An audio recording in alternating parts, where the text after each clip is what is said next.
This is called Buckle Up. Sailing from Greenland, you came with your husband, part documentary, part penny gaff curio. You were paraded with native costume and paraphernalia throughout the north of England.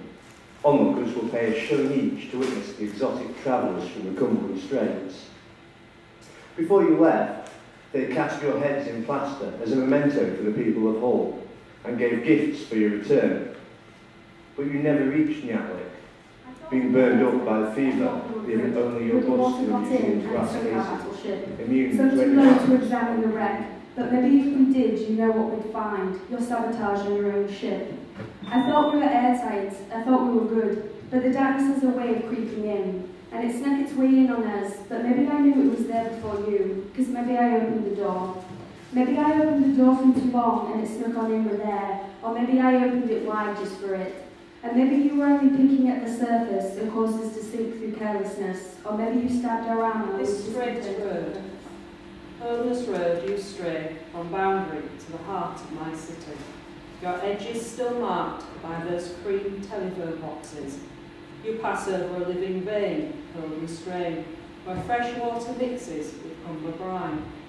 Carrying my steps past a childhood, down at school, died and roundabout, Carrot Corner sweet shop, dentist, East Park, Boyce's store, hemmed by memorial names, Morrill Street, Craven Street, Courtney Street, Danson Lane, to that east-west divide, North Bridge. Hey yo, see her over there? Oh yeah, with them new eyelights in her hair. Yeah, that's her. She acts as if we shouldn't breathe her air. Hence the airs and graces. Oh yeah, and that stare, well, I can't say I care. I bet you, if all them royals died off tomorrow, she'd act like the new heir. Heir to the throne, heir, silly mare. I think we can err on the side of caution there. Well, she reckons we need to compare our heirs with her. That's a bit unfair. Compare all our heirs with heir. True, our we talk is rare. So only like for a single Sometimes one, a bit of a empty glare. case when the Still, shopping's done. I don't know how she did. Beans on toast every night for tea. The staple diet home, parent, family. With debts piling up and her disco nights long gone.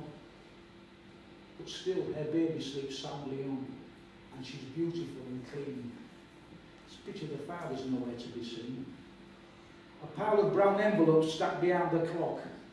Final reminders and threats have been cut off. It's a struggle keeping body and soul together.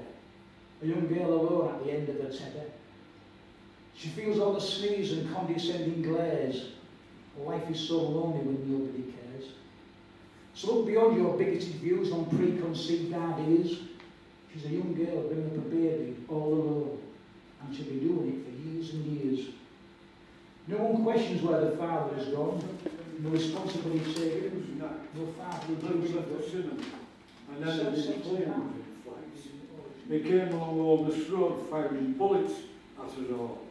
So we crouched in the doorway as we saw people fall. Many were injured, several dead. An hour later thought that I should have been in bed. We were rushed into shelter by the wardens and police. Later we got home where we had some peace. My parents were furious with my brother and me. I told you not to take him after we had had our tea. I'm sorry I told him, but he didn't know. I told him that you said it was all right to go. You're lucky to be here. You both could have died, and David, that's your fault because you had lied. There was nothing in the papers about this tragic event. Whenever I mentioned this night, no one ever seemed to know. And I mentioned this at the Freedom Hall War show. But there was one woman who did know, for her brother was one of the men who died that night. He was unlucky, for it was a terrible sight. 12 people were killed and 22 injured. The dog, I'm off to This is work. a true poem I'm cool. dedicated to I'm down the road and a neighbour called. All right. Nice shout.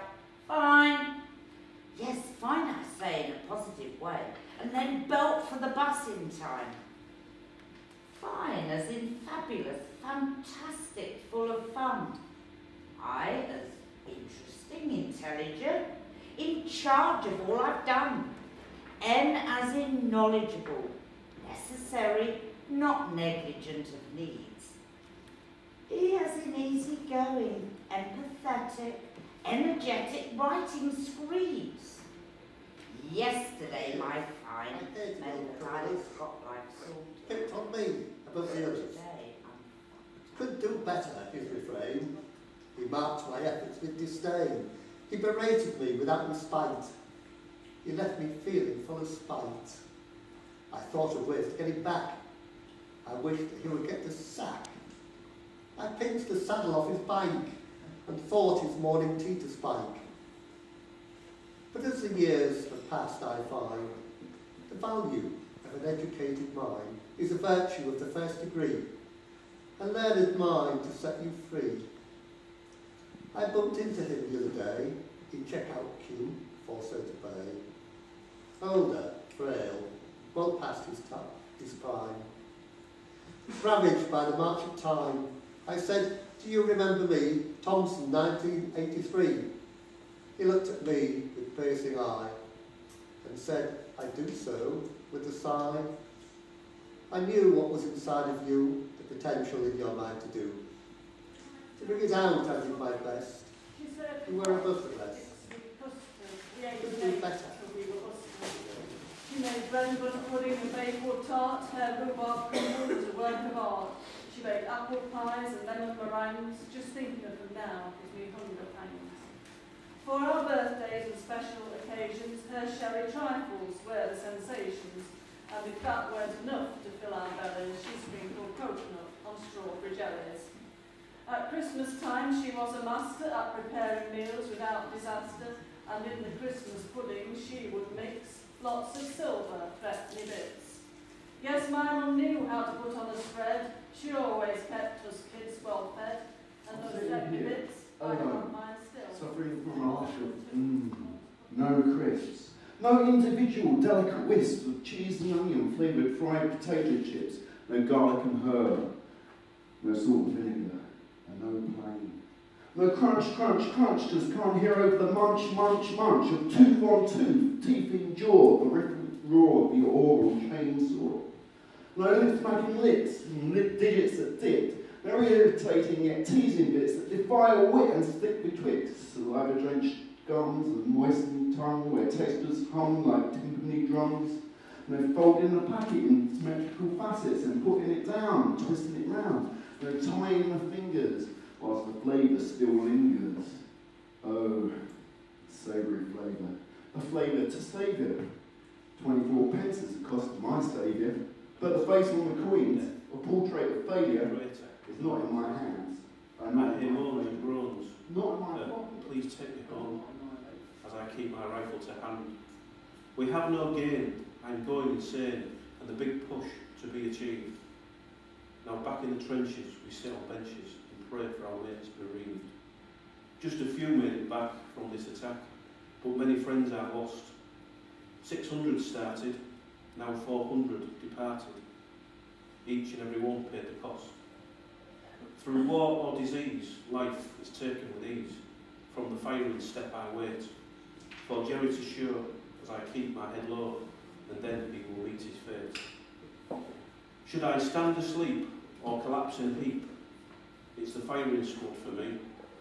I whisper to my friend for him to send my stale bread and bully beef.